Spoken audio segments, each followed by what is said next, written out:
Give it up for Lizi Lively, encouraging us to go play.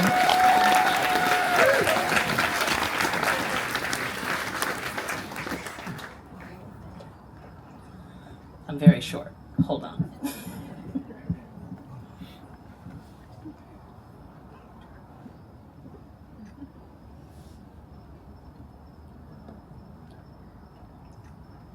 Good evening, everyone. Some of you might remember me as the lady who doesn't sleep too much. Some of you might recall me from my vast and various assorted jobs. But those of you who know me really, really well know that I am whimsical as hell, and I love to play. I like to color, I like to make stuff out of clay. I've been known to dabble in jewelry and paper mache. I dress up for Ren fairs, Halloween parties, fancy occasions. I have a full truck of supplies for making art, like right there. If you need a glue stick, I have them. I'm not always understood, and I might be a little weird, and I don't know what the hell I'm doing. But I know that I feel better when I'm making something, when I play with my friends, when my hands are busy, when I really, really laugh. What many of you don't know is that I deal with anxiety. Lots of it. A little while ago, I was pacing out there, methodically repeating this speech over and over again, so hopefully I can do it from muscle memory, because I'm blacking out a little bit right now. What if I absolutely tank this? What if I trip all over the microphone wires? What if I forget everything? Will you throw rotten tomatoes at me? No? No? Please? Thank you. No.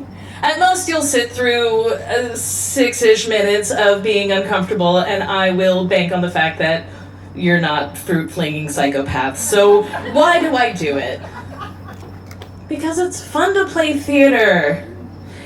After the initial mortification, it reminds me of when I did community theater right here at this amphitheater years and years ago.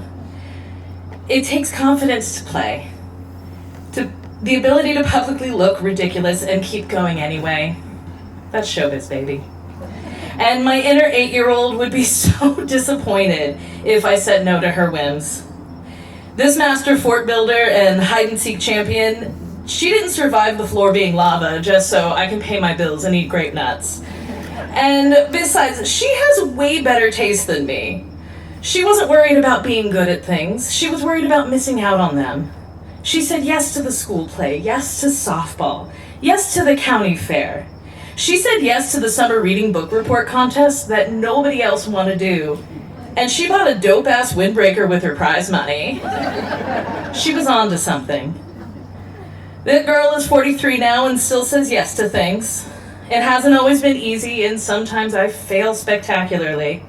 But every time I want to pack it in, I find a new game I want to play.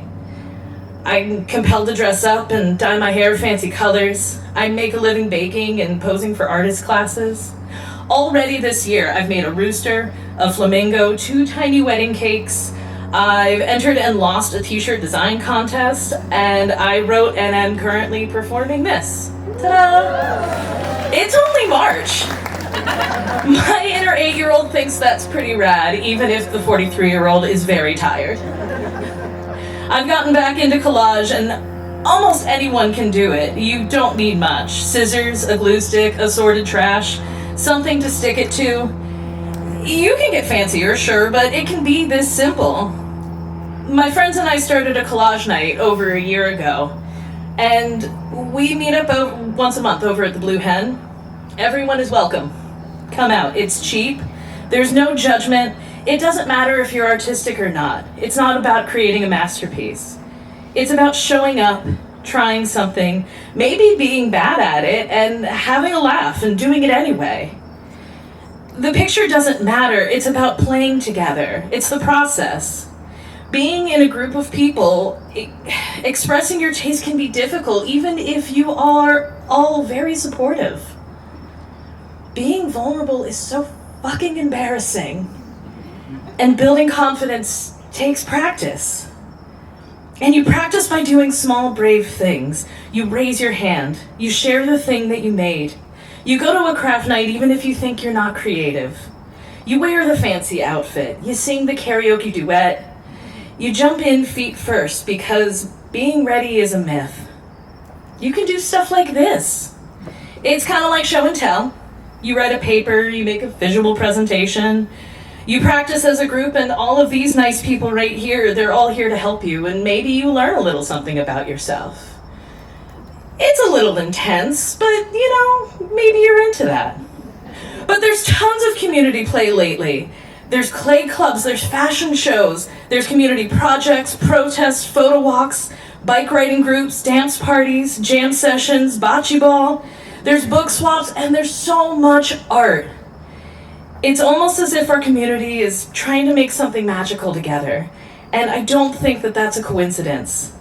I think when things feel heavy, people reach for each other, and they reach for color and music and movement. They reach for things that remind them of who they are. And this is why it's so important to practice playing. The things that bring you joy, they shouldn't be reserved just for easy times. They should be leaned into when the world is on fire. They should carry you through when your heart is broken.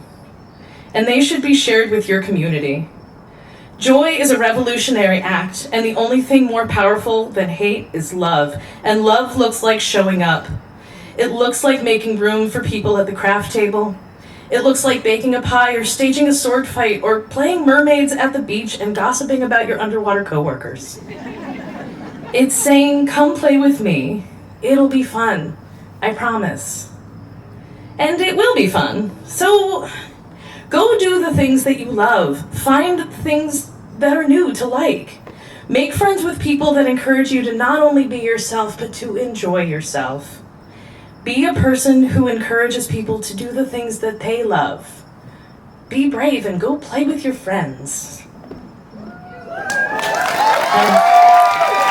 Beautifully said, Lizi. Thank you. These are giving me chills tonight.